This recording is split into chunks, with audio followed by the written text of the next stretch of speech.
Tired of fumbling for your wallet or worrying about card security in stores? Let's ditch the plastic and unlock a smarter way to pay using your Revolut virtual card.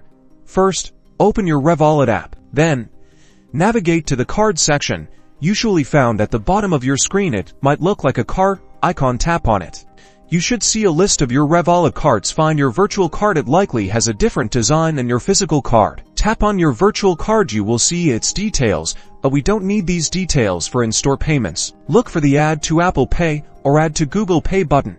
Depending on your device, it's usually located below your card details. Follow the on-screen instructions to add your virtual card to your mobile wallet. You might need to verify your identity with a passcode or Face ID. Once added, paying is a breeze. At the checkout, simply hold your phone near the contactless payment terminal. Wait for the check mark or confirmation on your screen. And that's it.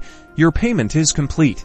Enjoy the security and convenience of your Revolut virtual card for all your in-store purchases. You're all set to experience hassle-free and safer payments.